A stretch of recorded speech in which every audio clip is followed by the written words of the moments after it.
Welcome back to Brisket Medic, folks. Today, it's a Sunday. We're going to be doing some steaks for supper or for lunch. We just got a very simple choice ribeye steak, Rancher's Reserve Angus. These are some pretty good choice steaks. They're approximately 3/4 of a pound each. Together, they're about 1.6 pounds, so over 3/4 of a pound each. About 3/4 of an inch thick. I think they're going to be great.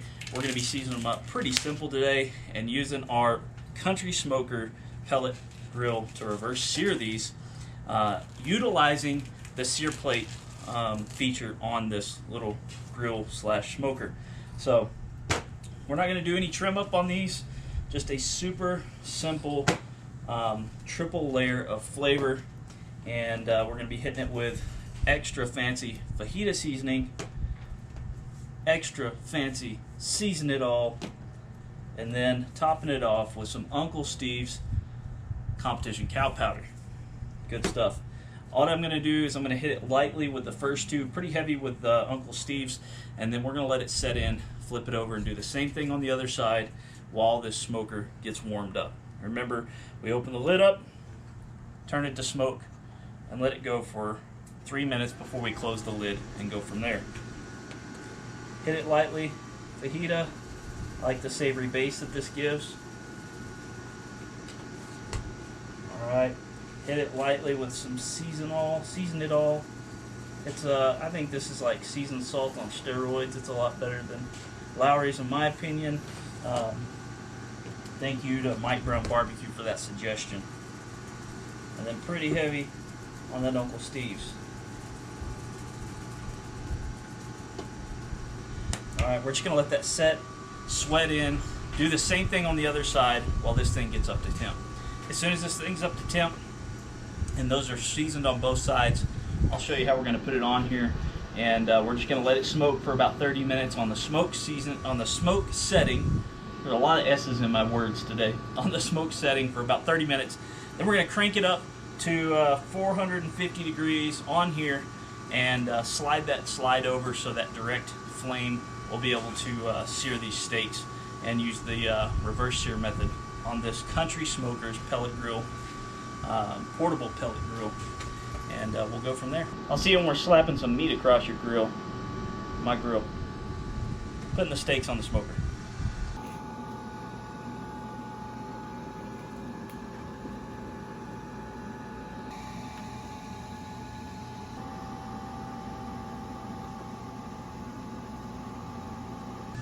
Alright folks, it's been about 10 minutes. You can see that these steaks have started to sweat in, and they have a nice sheen to them, started to absorb that seasoning. So we're going to open this up. We've got it on the smoke setting right now. I do have it on a P7 because we wanted to keep those temps low, smoke high. The only thing we want to do is get some flavor imparted into these. And when we sear them off, we'll be bringing them up to our final internal temperature. I've got my rack on here because I want to ensure complete encapsulation of smoke, and I've got that rack kind of centered because the exhaust is on the back of this, and the way that this grease tray works, it lets the heat in from both ends, and so it kind of comes around the sides and out the back. And so I figure being a little bit higher and towards the middle to the front will give it the most opportunity to get that smoke. So we're going to check on this here in about 30 minutes and get it going.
Alright folks, these are finished up.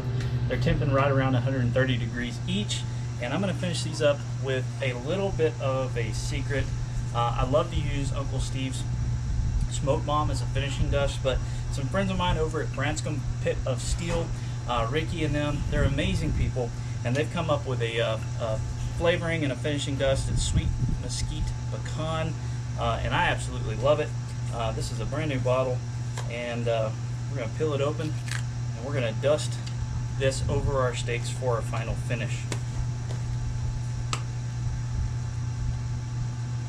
I'm going to let these sit for just a minute before we slice into them, let you know how they taste.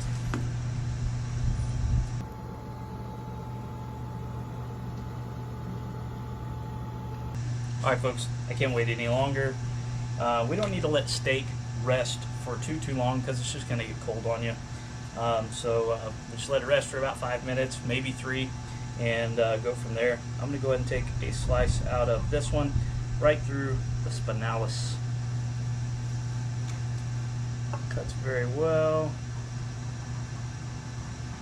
Let that bloom out, and you can see the beautiful pink center there. That looks good. Let me cut a slice out of this. It cuts very easily, I'll tell you that much. See how easy that blooms out. Starting to bloom out there. Good stuff. Alright, let's give it a taste.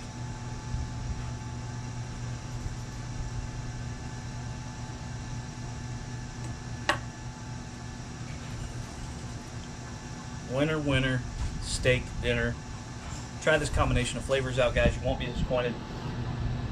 This little smoker, I'm going to continue to use it and see kind of what all I can do with it.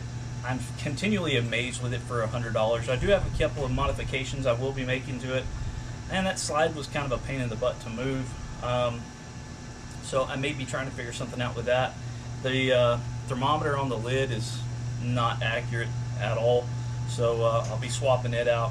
And one other thing that I'll be doing to make it a little bit more portable and easier to use. But other than that, man, we've cooked pork steaks, pulled pork, and now regular steaks on it, and it has knocked out every cook. It's done extremely well. It's extremely efficient with the pellets, so get you some of that. Try out these steaks. Again, we used Fiesta fajita, Fiesta Season It All, Uncle Steve's Competition Cow Powder, and then we shook it down with our finishing dust, Branscombe Pit of Steel Barbecue. You can actually try some of their barbecue if you're in the New Mexico area. Hit up Cuesta Gold there in Cuesta, New Mexico for some of their barbecue. Delicious competition style barbecue they're selling over there in New Mexico. Guys, if you found value in this, give it a try. Hit that thumbs up. Make sure you're subscribed. Comment down below your favorite flavor combinations on your steaks. What kind of steaks you like. We love you. Drink more water.